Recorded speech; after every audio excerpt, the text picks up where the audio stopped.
PGT PGT চাৰিটা পদৰ কাৰণে নিযুক্তি প্ৰক্ৰিয়া চলিছে মূলত পৰিৱেশটোৰ কাৰণে সময়টো সলনি হৈ আছে কিন্তু বেছি দেৰিও নহয় আমি মাননীয় মুখ্যমন্ত্ৰীৰ পৰা এটা তাৰিখ বিচাৰিছো সেই তাৰিখত খুব সোনকালে আমি এপইন্টমেন্ট বিলাক দিম এপইন্টমেন্ট দিয়াৰ পাছত আমাৰ আৰু এটা অনুশীলন বাকি থাকিব সেইটো হল পোষ্টিং আমি ভ্যাকেন্সি চাই আৰু ইতিমধ্যে ট্ৰান্সফাৰ ৰেশনালাইজেশন ইত্যাদিৰ কাৰণে ভ্যাকেন্সি পজিশন বিলাকো সলনি হৈছে গতিকে এতিয়া নতুনকৈ নিযুক্তি পাবলগীয়া শিক্ষকসকল তেওঁলোকৰ জিলাখন চূড়ান্ত হৈ যোৱাৰ পাছত সেই জিলাখনৰ কোনখন বিদ্যালয়ত তেওঁলোকক পোষ্টিং দিয়া হ'ব এইখিনিৰ কাৰণে আমাক কিছু সময় লাগিব দেখা গৈছিল যে জিটিত পোৱা আৰু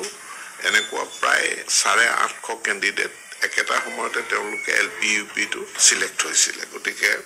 প্ৰভিজনাল মেৰিট লিষ্টত আহিছিল আমি তেওঁলোকক গোটেই ইনফৰমেশন খিনি দি ভলুন্টাৰীলি উইথড্ৰ কৰাৰ কথা কৈছিল আৰু যোৱা কালিলৈকে প্ৰায়খিনি কেণ্ডিডেটে এলপি ইউপিৰ পৰা তেওঁলোকে উইথড্ৰ কৰিছে গতিকে এলপি ইউপিত অতিৰিক্ত 800 তলৰ পৰা 800 কেণ্ডিডেট তেওঁলোক ইয়াত অন্তৰ্ভুক্ত হৈ যাব আমাৰ 4500 পদৰ বিপৰীতে আবেদন গ্ৰহণৰ প্ৰক্ৰিয়া সম্পূৰ্ণ কৰি থোৱা আছে তেওঁলোকৰ ডকুমেন্ট ভেৰিফিকেশনৰ প্ৰক্ৰিয়া আৰম্ভ কৰিব লাগে ইয়াতো যেহেতু একেজন কেণ্ডিডেটে 5500 টো আবেদন কৰিছে 4500 টো আবেদন কৰিছে গতিকে গ্ৰেজুৱেট টিচাৰৰ প্ৰক্ৰিয়া সম্পূৰ্ণ কৰাৰ পাছত আমি যেনেকে এলপি ইউপিৰ 5500 এটো সম্পূৰ্ণ কৰাৰ কাৰণে আগবাঢ়িছো ঠিক তেনেকে 5500 তেওঁলোকৰ তালিকা চূড়ান্ত হৈ যোৱাৰ পাছতে আমি যেটো দ্বিতীয় বিজ্ঞাপন 4500 পদৰ বিপৰীতে তাৰ আমি ডকুমেন্ট ভেৰিফিকেশন আৰম্ভ কৰিম আৰু আমি খুব সোনকালে সেইখিনি আমি এলপি ইউপি জিটি পিজিটি চাৰিটা পদৰ কাৰণে নিযুক্তি প্ৰক্ৰিয়া চলিছে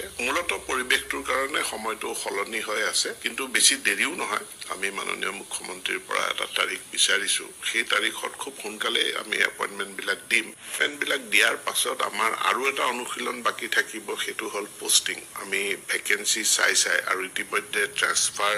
ৰেশনালাইজেশন ইত্যাদিৰ কাৰণে ভ্যাকেন্সি পজিশন বিলাকো সলনি হৈছে গতিকে এতিয়া নতুনকৈ নিযুক্তি পাবলগীয়া শিক্ষকসকল তেওঁলোকৰ জিলাখন চূড়ান্ত হৈ যোৱাৰ পাছত সেই জিলাখনৰ কোনখন বিদ্যালয়ত তেওঁলোকক পোষ্টিং দিয়া হ'ব এইখিনিৰ কাৰণে আমাক কিছু সময় লাগিব দেখা গৈছিল যে জিটিত পোৱা আৰু এনেকুৱা প্ৰায় 850 কেণ্ডিডেট একেটা সময়তে তেওঁলোকে এলপি ইউপি টু সিলেক্ট হৈছিল গতিকে